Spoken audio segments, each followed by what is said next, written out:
Hello साथियों, आप सभी को मेरा नमस्कार। आप सभी का स्वागत है मेरे यूट्यूब चैनल सालू बाय आर्ट स्टडी टीजीटी।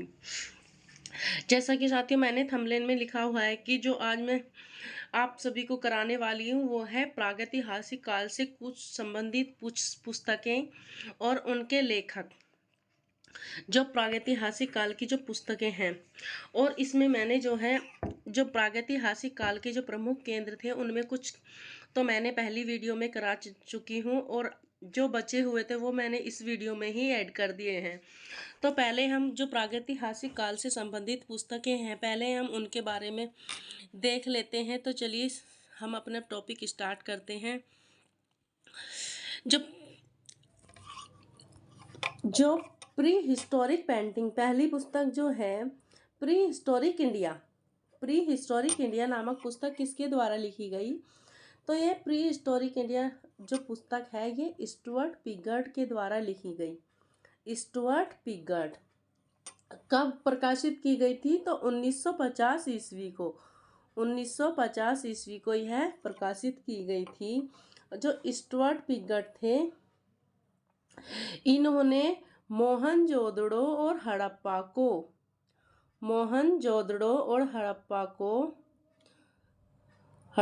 को क्या कहा? जुड़वा नगर की संज्ञा इन्होंने दी थी। अब क्वेश्चन बन जाता है कि मोहनजोदड़ो हड़प्पा को जो जुड़वा नगर की संज्ञा किसके द्वारा दी गई थी? तो स्टुअर्ट पिगट के द्वारा ही दी गई थी। अब देख लेते हैं दूसरी जो पुस्तक है प्री हिस्टोरिक पेंटिंग। देखिए इसमें आप सभी को किसी को भी कंफ्यूज नहीं होना है। एक है प्री हिस्टोरिक इंडिया, हम ऐसे याद कर सकते हैं कि प्री हिस्टोरिक इंडिया में आया स्टुअर्ट पिगर्ट। और जो प्री हिस्टोरिक पेंटिंग है पेंटिंग बनाई एलन हॉटेल बॉड्रिक ने। तो प्री हिस्टोरिक पेंटिंग पुस्तक किसकी है? यह एलन हॉटिक बॉड्रिक की है जो 1958 ईस्वी को प्रकाशित की गई थी। अब आगे देखते हैं भारतीय प्रागैतिहासिक चित्रकला। ये पूरी पुस्तक थी भारतीय प्रागैतिहासिक चित्रकला। इस पुस्तक का नाम था भारतीय प्रागैतिहासिक चित्रकला। जो यह पुस्तक थी यह डॉक्टर जगदीश गुप्त की पुस्तक है। किसकी है? डॉक्टर जगदीश गुप्त की। और 1967 ईस्वी को यह प्रकाशित की गई थी। अब आगे देखेंगे इंडियन पेंटिंग किसकी पुस्तक है? यह पर्सी ब्राउन की पुस्तक है जो 1929 ईस्वी को प्रकाशित की गई थी। किसकी? पर्सी ब्राउन की। आगे देखेंगे आवर हेरिटेज इन आर्ट जो असीत कुमार हलदार की पुस्तक है यह 1952 ईस्वी में लिखी गई थी या प्रकाशित हुई थी। अब आगे देखेंगे rock painting of Mahadev hills. यह किसकी पुस्तक है? यह डीएच गार्डन की पुस्तक है और 1936 ईस्वी में यह प्रकाशित की गई थी।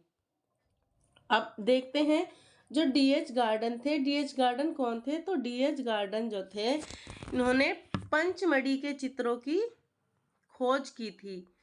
पंचमढ़ी के चित्रों की इनके द्वारा खोज की गई थी। पंचमढ़ी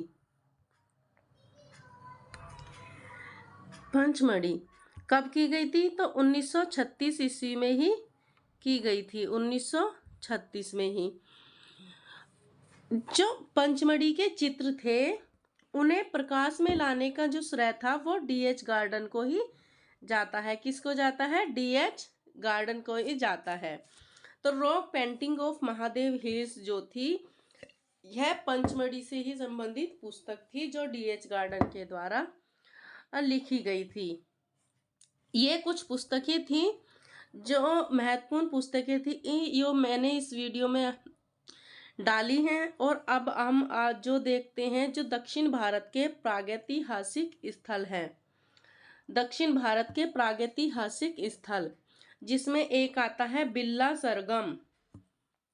बिल्ला सरगम जो था पहले तमिलनाडु राज्य में स्थित था। कहाँ पर था? तमिलनाडु राज्य में स्थित था। वर्तमान समय में यह जो है आंध्र प्रदेश में आता है। कहाँ आता है? आंध्र प्रदेश में आता है। यहाँ से क्या प्राप्त हुआ है? तो यहाँ से जादू के प्रचलन के अनेक प्रतीक चिन्ह यहाँ से प्राप्त किए गए हैं। जादू के प्रचलन के अनेक प्रतीक चिन्ह यहाँ से प्राप्त किए गए हैं। अब आता है जो सबसे महत्वपूर्ण केंद्र है, दक्षिण भारत का महत्वपूर्ण केंद्र है बेल्लारी। क्या है? बेल्लारी। बेल्लारी किस राज्य में स्थित है? तो बेल्लारी कर्नाटक राज्य में स्थित है। बेल्लारी की खोज किसके द्वारा की गई थी? तो बेल्लारी की खोज एफ फासेट के द्वारा 1892 ईस्वी में की गई थी। एफ फासेट के द्वारा 1892 ईस्वी में की गई थी। बेल्लारी जो था उत्तर पाषाण कालीन मानव का प्रमुख केंद्र था, मानव निवास का प्रमुख केंद्र था। यहाँ से जो चित्र प्राप्त हुए हैं, सर्वाधिक जो चित्र प्राप्त हुए हैं यहाँ से जादू के विश्वास के सर्वाधिक चित्र यहाँ से प्राप्त हुए हैं। और एक जो है जो सबसे ज़्यादा महत्वपूर्ण है, जो पूछा जाता है कि 6 कोणों का सितारा कहाँ से प्राप्त हुआ है? तो वह भी बेल्लारी से ही प्राप्त हुआ है। 6 कोणों का सितारा और जादू के विश्वास के सर्वाधिक चित्र बेल्लारी से प्राप्त हुए हैं। अब आगे जो इसकी जो समानता की जाती है, बेल्लारी गुफा की समानता कह दें या तुलना कह दें, तो स्पेन की कोगुल गुफा से इसकी समानता की जाती है। किससे की जाती है? स्पेन की कोगुल गुफा से। तो ये जो टॉपिक है ये बहुत ही ज़्यादा महत्वपूर्ण है, पूछ लिया जाएगा कि बेल्लारी गुफा की तुलना या समानता किससे की जाती है या स्पेन की किस गुफा से की जाती है? तो यह स्पेन की कोगुल गुफा से की जाती है। जबकि पंचमढ़ी गुफा की जो तुलना है वो किससे की जाती है? तो वह अल्तामीरा से की जाती है, स्पेन की अल्तामीरा से की जाती है। अब आगे हम देखेंगे जो वायनाड के एडकल गुफा है, वायनाड के एडकल गुफा यह कहाँ पर स्थित है? तो वायनाड के एडकल गुफा केरल में स्थित है तथा प्रागैतिहासिक चित्रों के लिए ही प्रसिद्ध है। अब क्वेश्चन पूछ लिया जाएगा कि वायनाड के एडकल गुफा जो है वह किस लिए प्रसिद्ध है? तो प्रागैतिहासिक चित्रों के लिए प्रसिद्ध है। कहाँ पर स्थित है? तो केरल में स्थित है। इसकी खोज 1901 ईस्वी को एफ फासेट ने की थी। किसने की थी? इसकी भी खोज 1901 को एफ फासेट ने की थी। यहाँ से भी क्या प्राप्त हुआ है? तो बेल्लारी के समान जादू के अनेक चित्र यहाँ से भी प्राप्त हुए हैं। जो महत्वपूर्ण टॉपिक थे, जो हमारी परीक्षा की दृष्टि से जो इम्पोर्टेंट टॉपिक है वही मैं वीडियो में देती हूँ। और जो यहाँ से जो चित्र प्राप्त हुआ है, प्रसिद्ध चित्र, सिर पर टोपी पहने मनुष्य, यहाँ से यह प्रसिद्ध चित्र प्राप्त हुआ है। कहाँ से? तो यह वायनाड के एडकल गुफा से, वायनाड के एडकल गुफा से यह चित्र प्राप्त हुआ है। अब एक टॉपिक है राजस्थान में जो अलनिया नदी घाटी है, अलनिया नदी घाटी के शैलाश्रय में, किसमें? अलनिया नदी घाटी के शैलाश्रय में एक गेरू रंग का चित्र प्राप्त हुआ है। किस रंग का? गेरू रंग का। और राजस्थान के कोटा में स्थित, यह कहाँ पर स्थित है? अलनिया नदी घाटी। तो अलनिया नदी घाटी जो है राजस्थान के कोटा में स्थित है। जो यहाँ से चित्र प्राप्त हुए हैं उन्हें सीता जी के मांडनों के नाम से जाना जाता है। अब क्वेश्चन कैसे पूछा जाएगा? तो ऐसे पूछा जाएगा, जो राजस्थान है, राजस्थान के कोटा में स्थित अलनिया नदी घाटी के चित्रों को किस नाम से जाना जाता है? तो राजस्थान के कोटा में स्थित अलनिया नदी घाटी के चित्रों को सीता जी के मांडनों के नाम से जाना जाता है। अब अगला टॉपिक है रायचूर। रायचूर यह भी प्रागैतिहासिक कला का ही केंद्र है। यह कहाँ पर स्थित है? तो यह ऋषिमुख पर्वतमाला में स्थित है, कर्नाटक के ऋषिमुख पर्वतमाला में। और यह भी स्थान किस लिए प्रसिद्ध है? तो यह प्रागैतिहासिक काल के लिए चित्रों के लिए ही प्रसिद्ध है। इसकी खोज 1955 ईस्वी में, कब? 1955 ईस्वी में श्री एवं श्रीमती आलचीन ने की थी। और जो यहाँ से चित्र प्राप्त हुए हैं, तो श्रीमती आलचीन ने यहाँ के चित्रों को 3000 ईसा पूर्व का माना है। अब आगे देख लेते हैं। जो उत्तराखंड के प्रागैतिहासिक स्थल है, उत्तराखंड के जो प्रागैतिहासिक स्थल हैं उसमें जो कुमाऊं की पहाड़ियां हैं, कुमाऊं की पहाड़ियों में भी कुछ शैल चित्र प्राप्त हुए हैं, जिसमें अल्मोड़ा बारहछीना मार्ग पर, ये होगा साथियों बारहछीना मार्ग, बारहछीना मार्ग पर, बारहछीना मार्ग पर अल्मोड़ा से लगभग 20 किलोमीटर की दूरी पर है और सुयाल नदी के किनारे स्थित एक लखू डियार है। क्या है? लखू डियार। जो लखू डियार में पाए गए चित्र हैं वह प्रागैतिहासिक काल के अनेक चित्र यहाँ पे लखू डियार में पाए गए शैलाश्रय में जो चित्र पाए गए हैं वो प्रागैतिहासिक काल के हैं। और लखू डियार का जो शाब्दिक अर्थ होता है, लखू डियार का शाब्दिक अर्थ है 1,00,000 गुफाएं। क्या है? 1,00,000 गुफाएं। लखू डियार का शाब्दिक अर्थ, क्वेश्चन यहाँ से सीधा सीधा पूछा जाएगा कि लखू डियार का अर्थ है, तो इसका अर्थ है 1,00,000 गुफाएं। जो यहाँ चित्र पाए गए हैं उन्हें 3 श्रेणियों में बांटा जा सकता है। नंबर 1 पे क्या आ जाएंगे? मानव चित्र आ जाएंगे, और दूसरे नंबर पर आ जाएंगे पशु चित्र एवं ज्यामितीय आकृतियां। यह जो चित्र पाए गए हैं किस रंग में बने हैं? तो यह चित्र सफेद और लाल, सफेद, काले और लाल रंगों के हैं। जो लखू डियार से चित्र पाए गए हैं सफेद, काले और लाल रंगों के हैं। इनमें मनुष्य को किस रूप में दिखाया गया? तो ये जो चित्र हैं उन्हें मनुष्य को छड़ी जैसे रूप में दिखाया गया है।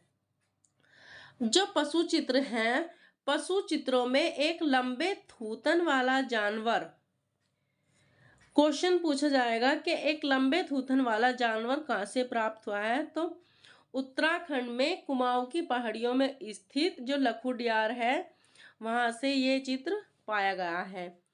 एक लोमड़ी का और कई रंगों वाली एक छिपकली का चित्र यहाँ से पाए गए हैं। अब हम देख लेते हैं जो प्रागैतिहासिक काल है उसकी प्रमुख विशेषताएं क्या क्या थी। प्रमुख विशेषताएं क्या क्या थी? पहले हम देखते हैं रेखा के बारे में कि रेखा किस प्रकार की थी। तो प्रागैतिहासिक चित्रकला कैसी है? रेखा प्रधान है, या यूं कहे भारतीय चित्रकला ही रेखा प्रधान है। अब यहाँ पर धरातल जो प्रयोग किया गया है, किस तरह का धरातल प्रयोग में लाया गया है? तो जो खुरदरी चट्टानें होती हैं या खुरदरी चट्टानें तथा दीवार और गुफाओं के फर्श और छत पर चित्र बनाए गए हैं। रंगों में खनिज रंगों का प्रयोग किया गया है, जिसमें गेरू रंग में पशुओं की चर्बी को मिलाकर रंगों का प्रयोग किया गया है। अब देख लेते हैं जो सीमा रेखा बनाई गई है प्रागैतिहासिक काल के चित्रों में, सीमा रेखा जो बनाई गई है वह लाल रंग में बनाई गई है। किस रंग में बनाई गई है? लाल रंग में बनाई गई है। अब एक विशेषता है कि आदि मानव ने बहुत ही कम रेखाओं का प्रयोग किया है, बहुत ही कम रेखाओं का प्रयोग किया है। अब प्रागैतिहासिक काल के चित्र किस रूप में बनाए गए हैं? तो वह छड़ी के रूप में बनाए गए हैं। किस रूप में बनाए गए हैं? छड़ी के रूप में यह चित्र बनाए गए हैं। अब आगे देखेंगे, जो सबसे अधिक सुंदर जो शैल चित्र पाए गए हैं, सबसे अधिक अच्छे और सुंदर जो शैल चित्र पाए गए हैं वह मध्य प्रदेश में तो विंध्याचल की श्रृंखलाओं में, मध्य प्रदेश में विंध्याचल की श्रृंखलाओं में और उत्तर प्रदेश में कैमूर की पहाड़ियों में प्राप्त हुए हैं। उत्तर प्रदेश में कहाँ प्राप्त हुए हैं अच्छे चित्र? कैमूर की पहाड़ियों में, और मध्य प्रदेश में विंध्याचल की पहाड़ियों में या विंध्याचल की श्रृंखलाओं में। अब एक क्वेश्चन और बन जाता है कि जो प्रागैतिहासिक काल मतलब जो वॉश पेंटिंग है या धवन चित्र है उसकी शुरुआत कब से मानी जाती है? तो धवन चित्र या वॉश पेंटिंग की शुरुआत भी प्रागैतिहासिक काल से ही मानी जाती है। और जो हमारी लोक कलाएं हैं, लोक कलाओं की शुरुआत भी या छापा कला की शुरुआत भी कब हो गई थी? तो यह भी प्रागैतिहासिक काल में ही हो चुकी थी। लोक कला की शुरुआत और छापा कला की शुरुआत भी प्रागैतिहासिक काल में ही हो चुकी थी। तो साथ ही ये कुछ विशेषताएं थी प्रागैतिहासिक कला की, और जो कुछ प्रमुख केंद्र रह चुके थे वो मैंने इसमें सब ऐड कर दिए हैं। अगर वीडियो आपको अच्छी लगी हो तो लाइक ज़रूर करें, अगर नहीं अच्छी लगी तो अनलाइक भी कर सकते हैं। तो और अगर अच्छी लगी हो तो चैनल को शेयर करें, सब्सक्राइब करें, लाइक करें। धन्यवाद।